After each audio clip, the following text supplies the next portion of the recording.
You're listening to the Tony Conley Morning Show on More Compelling Talk Radio, 1320 WILS, 1320WILS.com. There's a new study out that talks about the secret cause of your sugar cravings. This is something we talk a bit about with quite frequently with Dr. Gerald Edelman, who's a 1320 WILS and Fox News radio expert. He's an oncologist and the author of Sugar Rehab, which details the nation's addiction to hidden sugar. You can also learn more about Dr. Edelman and his work at drjerrys.com. How are you, Dr. Edelman?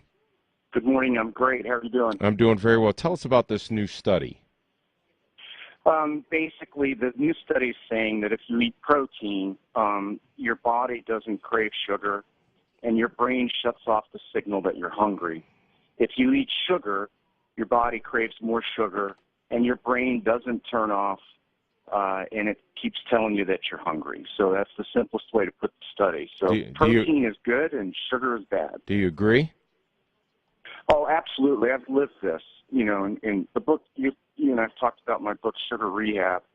You know, what I'm saying in that book is basically we're being so inundated with sugar in everything. You know, the obvious is candy bars, donuts, soda, but in these protein shakes and yogurts and things like that, they're putting in up to 10 sugar cubes, maybe even more sugar cubes worth of sugar. So it's the stuff we're not aware of. But when I became aware of that and made a rule in my head to look at labels and look at sugars per serving and limit it to half a sugar cube, which is about 2 grams and no more, I started to lose weight and lean out, and combining that with weightlifting, that diet with some weightlifting has just really made me lean.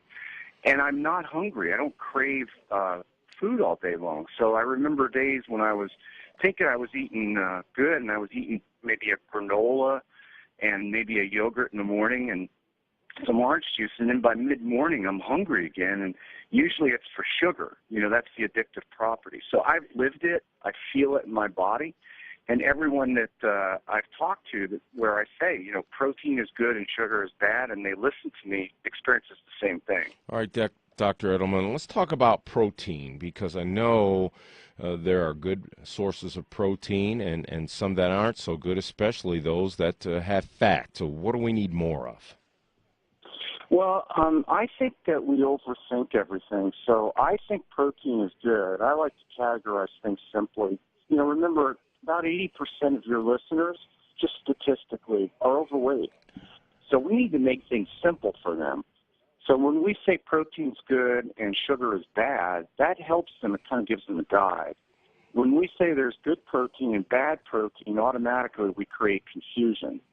And so it has been said that saturated fats, as in a lot of animal protein, are bad, and unsaturated fats, as in olive oil, is good.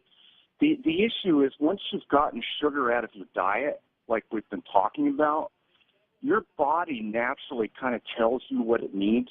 So to think that all animal protein and saturated fat is bad and all unsaturated is good, and then kind of to neurotically just try to stick to that rule, it's to deny the body's intelligence. The body knows when it wants a good lean meat, you know, grass-fed beef, etc., and it knows when it wants fish, and it knows when it wants some cheese.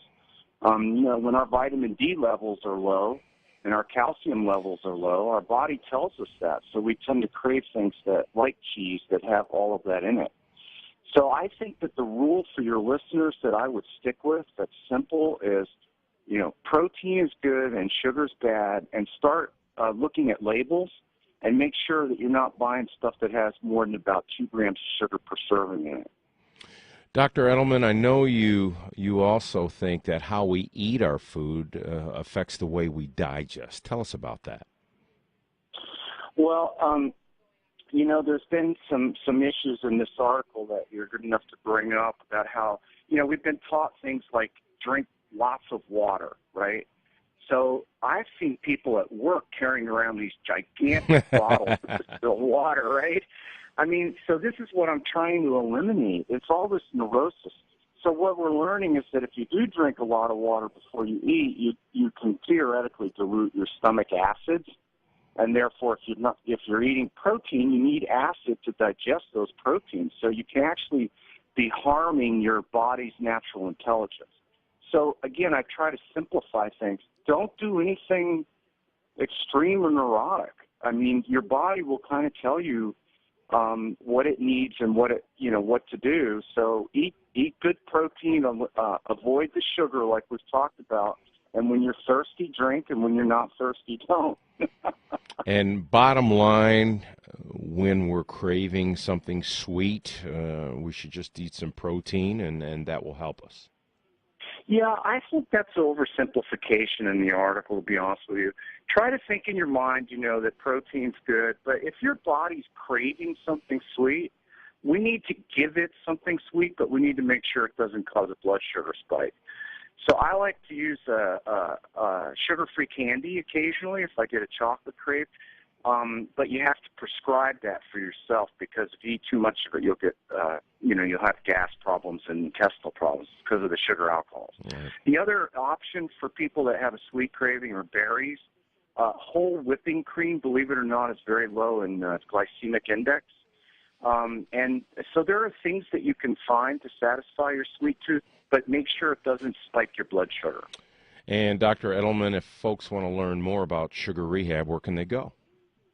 Yeah, so my website is drjerrys.com, and that's spelled DRJERRYS.com. Pretty simple. Dr. Gerald Edelman is a 1320 WILS and Fox News Radio medical expert. Dr. Edelman, thanks so much.